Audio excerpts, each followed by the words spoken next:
जय हिंद दोस्तों, मैं हूं सोनम मिश्रा और स्वागत है आप सभी का मेरे YouTube channel Sonam Mishra police में।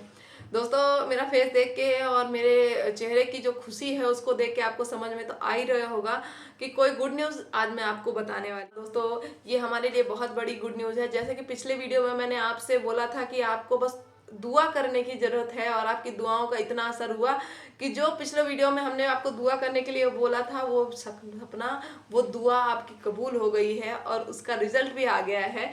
जी हाँ दोस्तों, मैं बात कर रही हूँ साप्ताहिक अवकाश के बारे में। जो पुलिस विभाग को अभी आज तक सभी विभागों को साप्ताहिक अवकाश मिलता था, लेकिन पुलिस विभाग को साप्ताहिक अवकाश नहीं मिलता था, वो आपकी दुआओं के बदौलत आज वो पूरा हो गया है। और अब पुलिस विभाग को भी साप्ताहिक अवकाश देने की घोषणा हमारे माननीय श्रीमान शिवराज सिंह चौहान जी के द्वारा की गई है। इसी बात से हम बहुत खुश हैं, क्योंकि हमारा जो टेंशन वाला पूरा दिन निकलता था, वो एक दिन हमें टेंशन फ्री जिंदगी जीने का मौका मिलेगा, तो हम तो बहुत खुश हैं। आप लोग को ये डिसीजन कैसा लगा कमेंट करके जरूर बताइएगा।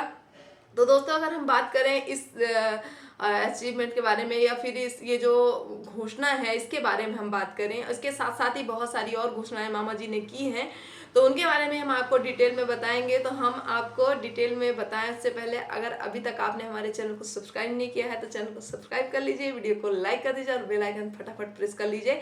तो चलिए चलते हैं और आपको बताते हैं कि मामा जी ने साप्ताहिक अवकाश के साथ साथ और कौन सी घोषणा की है हमारे पुलिस विभाग के द्वारा।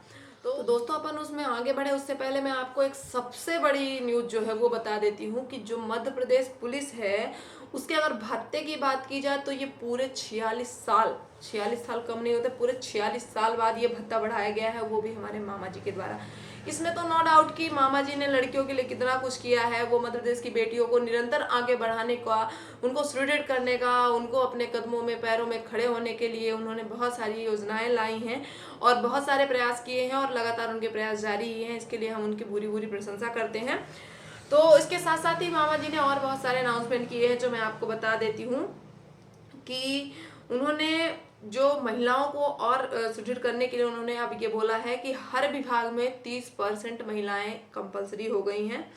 और उसके साथ साथ उन्होंने ये जो घोषणा की है जिसमें कि उन्होंने 7 बिंदु पे पुलिस विभाग को एक उपहार के रूप में ये 7 बिंदुएं जो हैं वो दिया है। तो मैं आपको वो बिंदुवार सुना देती हूँ। मुख्यमंत्री जी की प्रमुख जो घोषणाएं हैं उसमें सबसे पहले है कि सभी पुलिस थानों में पदस्थ आरक्षक से उप निरीक्षक स्तर तक के ऐसे अधिकारी कर्मचारी जिनके पास शासकीय वाहन नहीं है, जिनके पास जिनको शासकीय वाहन अलाट है उनको तो शासकीय खजाने से ही फंड मिलता है, लेकिन जिनके पास नहीं है, जैसे कि हम जैसे लोग हैं जिनके पास शासकीय वाहन नहीं है, उन्हें 15 लीटर पेट्रोल प्रति माह दिया जाएगा। मतलब 15 लीटर पेट्रोल उनको अपना, जैसे हम लोग क्या होता था मेडिकल करवाने जाते थे उसका हमें अलग से कोई पैसा मिलता नहीं था, हमारे अपने अपने जेब से ही लगता था। तो अब हमको ये चीज़ है कि हम अगर मेडिकल करवाने जा रहे हैं या फिर और किसी काम से जा रहे हैं, ड्यूटी में जनरली ऐसा होता है गाड़ियों की बहुत कमी है विभाग में, तो हम अपने गाड़ी से जाते थे, अपने वाहन से जाते थे। तो अब कम से कम हमें हमारी ड्यूटी करने के लिए जो हमने अपने जेब से पैसा खर्च करते थे वो हमें सरकार के माध्यम से मिलेगा। तो दूसरा जो टॉपिक है जो उनका अनाउंसमेंट है वो है पुलिस कर्मियों को पौष्टिक आहार भत्ता 1000 रुपये प्रतिमाह किया जाएगा।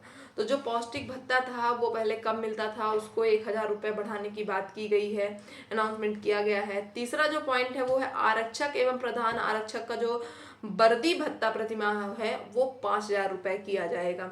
ये भी बहुत अच्छी बात है, क्योंकि हमारा जो फील्ड का काम होता है उसमें कई बार ऐसा होता है कि वर्दी बहुत जल्दी जल्दी गंदी होती है, काफ़ी सारी वर्दियाँ, मतलब कम से कम एक साल में 2 या 3 वर्दी तो बनवानी ही पड़ती है। तो वर्दी का कपड़ा भी बहुत महंगा आता है, उसकी सिलाई भी 1000 रुपये लगती है, कहीं 1200 कहीं 1500 रुपये लगती है। तो कुल मिलाकर के हमें जो अपने जेब से खर्चा करना पड़ता था तो अब वो उसकी कुछ भरपाई हो जाएगी। उसके बाद है राज्य पुलिस सेवा के अधिकारियों को वेतनमान का 5वां स्तर दिया जाएगा। ये भी बहुत अच्छी बात है कि राज्य पुलिस सेवा के जो अधिकारी हैं, जैसे कि आप सेंट्रल वालों को तो बहुत सारे लाभ मिलते हैं, लेकिन जो स्टेट हैं जैसे हम लोग जो हैं वो स्टेट पुलिस में आते हैं तो उनको वेतनमान में भी उनसे बहुत सेंट्रल से बहुत कम मिलता है, तो उसमें भी 5वां स्तर का दिया जाएगा। तो ये भी अच्छी बात है। भोजन भत्ता की दर जो हम लोग को, जैसे हम लोग वीआईपी ड्यूटी में जाते हैं, लाइन ऑर्डर ड्यूटी में जाते हैं, तो जो भोजन भत्ता मिलता था वो भी कम मिलता था, तो अब उसको 100 रुपये प्रतिदिन का किया जाएगा तो मे बी कि खाने की क्वालिटी अच्छी, क्योंकि देखिए जब आपको कम पैसे मिलेंगे तो सिंपल सी बात है कि आप उतने में ही हम लोगों को प्रोवाइड करवाएंगे, तो खाने की क्वालिटी अच्छी नहीं रहेगी। अब आजकल इतनी महंगाई बढ़ गई है, तो अब 100 रुपये हो गया है तो मे भी अच्छा खाना मिलेगा। 45 वर्ष से अधिक आयु के सभी पुलिसकर्मियों का निःशुल्क मेडिकल चेकअप किया जाएगा। वाह, ये सबसे अच्छा पॉइंट है, क्योंकि पुलिस विभाग में जो होता है मेंटली प्रेशर बहुत ज़्यादा होता है। लोग अपने स्वास्थ्य के प्रति ध्यान ही नहीं दे पाते हैं और चाहते हुए भी नहीं ध्यान दे पाते हैं, क्योंकि जो ये ड्यूटी होती है वो 24 घंटे की ड्यूटी होती है और इंसान इस ड्यूटी में इतना व्यस्त रहता है कि ध्यान ही नहीं दे पाता है अपने स्वास्थ्य की तरफ और समझ में ही नहीं आता है कि कब उसका स्वास्थ्य खराब हो गया है। तो इसीलिए ये जो चीज़ है वो बहुत है, क्योंकि जब उनका हेल्थ चेकअप प्रॉपर उनका हेल्थ चेकअप होता रहेगा तो वो स्वस्थ रहेंगे और एक स्वस्थ पुलिस कर्मचारी एक अच्छे से ड्यूटी कर सकेगा। ये पॉइंट मुझे सबसे अच्छा लगा। आप लास्ट में मैं आपको जब सारे पॉइंट बता दूंगी तो आप बताइएगा कि आपको सबसे अच्छा कौन सा पॉइंट लगा, कौन सा डिसीजन मामा जी का सबसे अच्छा लगा, कमेंट करके जरूर बताइएगा। आप अपनी समस्याओं के लिए तो जरूर कमेंट करते हैं, लेकिन ये हमारे मुद्दे की बात है तो इसके लिए जरूर कमेंट करिएगा और आशा है कि आप कमेंट जरूर करेंगे। तो ये जो हेल्थ चेकअप होगा ये बहुत अच्छी बात है, ये मुझे बहुत अच्छा लगा। अब इससे जो आगे है वो तो और अच्छा है। सभी पुलिसकर्मियों के लिए रोटेशन से साप्ताहिक अवकाश सुनिश्चित किया जाएगा।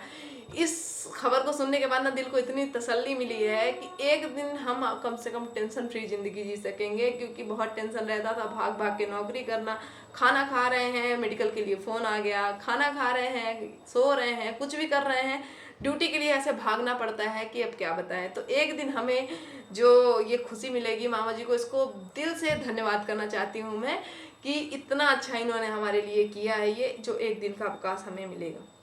इसके साथ साथ ही पुलिसकर्मियों के लिए 25,000 नए आवास बनाए जाएंगे।